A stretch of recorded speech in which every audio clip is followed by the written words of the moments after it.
کتب علیکم لکھ دیا گیا تم پر، اذا جب حضر حاضر ہو یعنی آ جائے، احدکم تم میں سے کسی ایک کو کیا آ جائے، الموت جو کہ آنی ہے، ان ترک اگر چھوڑ جائے، خیرن مال، الوصیت کہ وصیت کرے. وصیت کیا چیز ہوتی ہے؟ واو سواد یہ اس کا روٹ ہے، تاکیدی حکم. اور اصطلاح میں مرنے کے وقت اپنی موت کے بعد کسی چیز کی دیکھ بھال یا مال میں صدقہ وغیرہ کا فیصلہ جو ہے وہ وصیت کہلاتا ہے. یہ تاکید کرنا بیسیکلی. للوالدین والدین کے لیے یعنی وصیت کر سکتا ہے، والاقربین اور رشتہ داروں کے لیے، بالمعروف بھلے طریقے سے. معروف عین ریفے اس کا روٹ ہے، جانی پہچانی چیز یعنی جو عقل کے معیار پہ پوری اترتی ہو یا عدل کے معیار پر. حقاً یہ حق ہے، علی المتقین متقین کے ذمے ہے. کیا چیز حق ہے؟ جی ہاں، وصیت کرنا ضروری ہے، واجب ہے، لازم ہے. کتب علیکم اذا حضر احدکم الموت تم پر لکھ دیا گیا کہ جب تم میں سے کسی کی موت کا وقت آئے، ان ترک خیرن اگر وہ مال چھوڑ جائے تو کیا کرے، الوصیہ وصیت کرے. کس کے لیے؟ وللوالدین والدین کے لیے. اور کس کے لیے؟ والاقربین رشتہ داروں کے لیے. بالمعروف بھلے طریقے سے. حقاً علی المتقین یہ بھی تقوی والوں پر حق ہے. تو حرمت جان کے بعد حرمت مال کا ذکر کیا جا رہا ہے اور اس کو بھی لازم قرار دیا گیا ہے. تو وصیت کہتے ہیں مرنے کے وقت اپنی موت کے بعد کسی چیز کی دیکھ بھال یا مال میں صدقہ وغیرہ کرنے کی تاکید. یعنی وصیت کس کس میں ہوتی ہے؟ مال میں بھی ہوتی ہے، بچوں کے بارے میں بھی ہوتی ہے، اور اگر کوئی خاص کام وہ چھوڑ کے جا رہا ہے پیچھے تو اس کے بارے میں بھی ہو سکتی ہے. یعنی وصیت صرف مال میں نہیں ہوتی. کس کس میں ہوتی ہے؟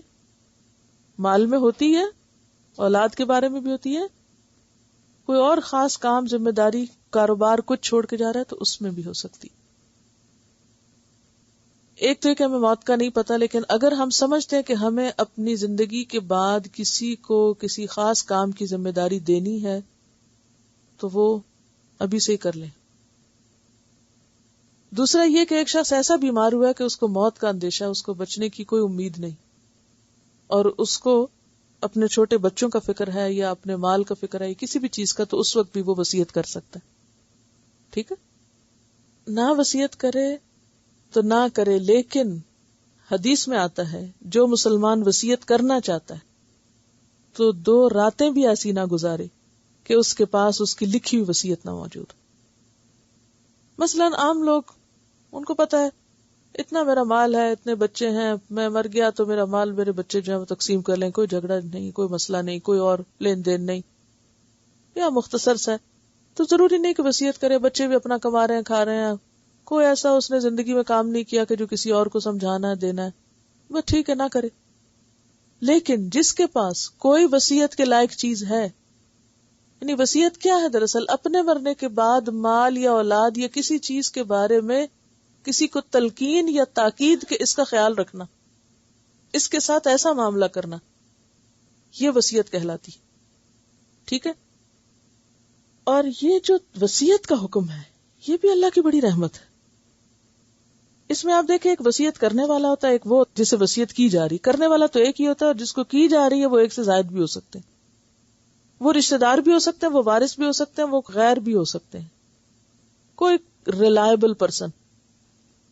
اب اس کی ذمہ داری کیا ہوتی ہے کہ وہ اس کو پورا کرے. مثلا آپ اولاد کے بارے میں وصیت کرتے ہیں کہ اس بچے کو یہ پڑھانا، اس کی شادی فلاں کے ساتھ کر دینا، یہ اتنا میرا قرضہ ہے وہ میرے مرنے پہ ادا کر دینا. یہ بھی تو وصیت ہوتی ہے نا. یہ فلاں کی امانت میرے پاس رکھی ہوئی ہے، میں مر گیا تو یہ امانت اس کو واپس لوٹا دینا. اکثر ہم ہنستے ہنستے بھی یہ باتیں نہیں کر رہے ہوتے، باقاعدہ نہ بھی کر رہے ہوں کہ فلاں چیز میرے پاس ہے، میں اپنے بچوں کو بتا چکی ہوں، پھر میرے ساتھ کچھ ہو گیا تو یہ فلاں کی امانت اس کو دے دینا. یہ جو بات آپ کر رہے ہیں یہ کیا ہے دراصل؟ یہ لازم ہے کہ ایسا کرو. اگر کسی کی امانت ہے تمہارے پاس، یا اپنے بچے چھوٹے ہیں یا کسی بھی چیز کے بارے میں اندیشہ ہے تم کو، ہاں، کہ اس کا کیا ہوگا.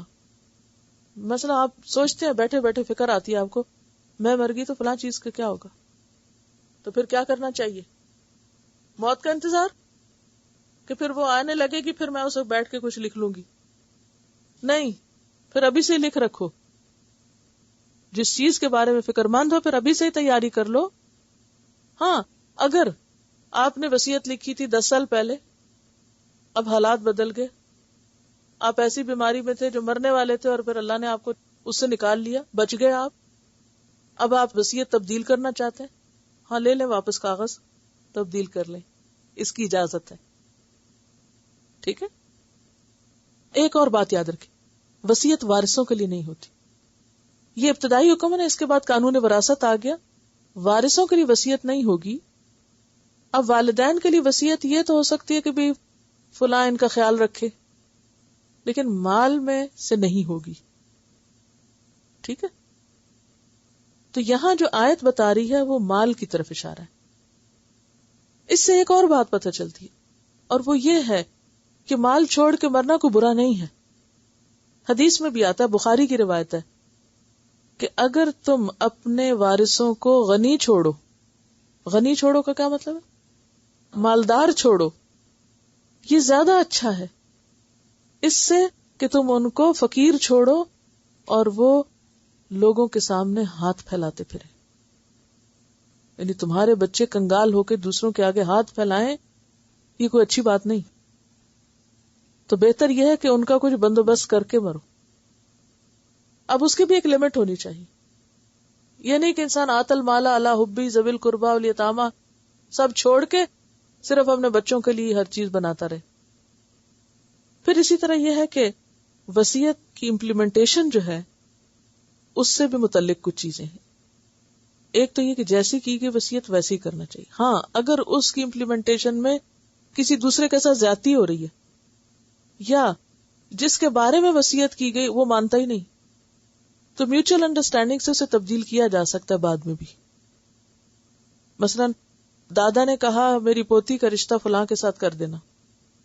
اب دادا تو چلے گئے، اب پوتی مانتی نہیں، اب ماں باپ رو رہے نہیں، ہمارے ابا نے وصیت کی تھی.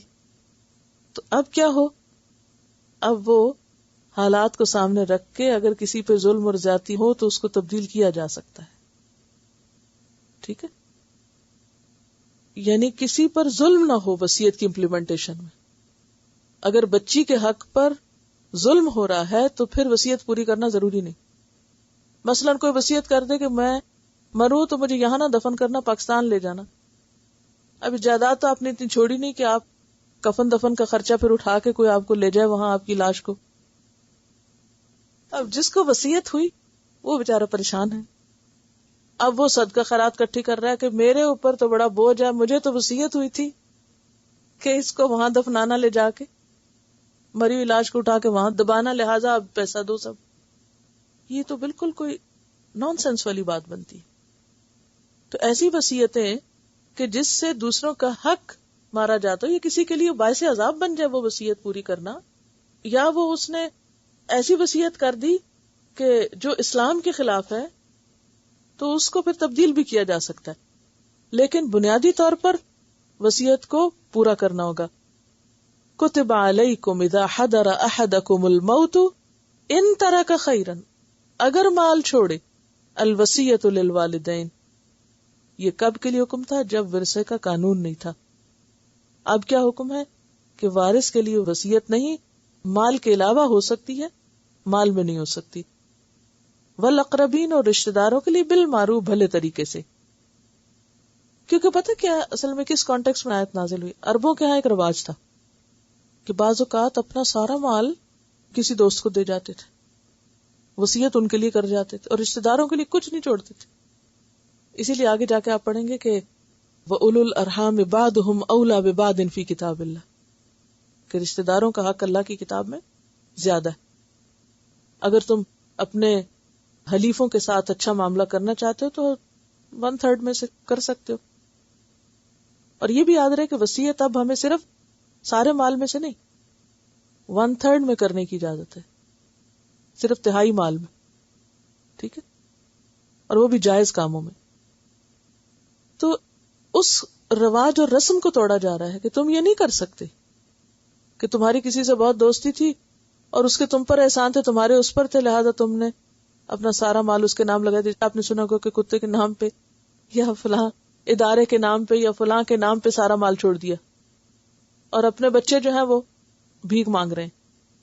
اسلام نے اس کی اجازت نہیں دی، ایک قانون مقرر کر دیا. اب حقاً علی المتقین، یہ متقی لوگوں پر حق ہے. اب آپ دیکھیے اس کو بھی تقوی سے ریلیٹ کر دیا، یہ بھی تقوی ہے. اور وہ جو وارثوں کے لیے وصیت نہیں، اس کے بارے میں آتا ہے حدیث میں ان اللہ قد آتا کل ذی حق حقہ فلا وصیت لوارث. اللہ نے ہر حق والے کو اس کا حق دے دیا، خود ہی قانون مقرر کر دیا ہے، لہذا وارث کے لیے وصیت کرنا جائز نہیں.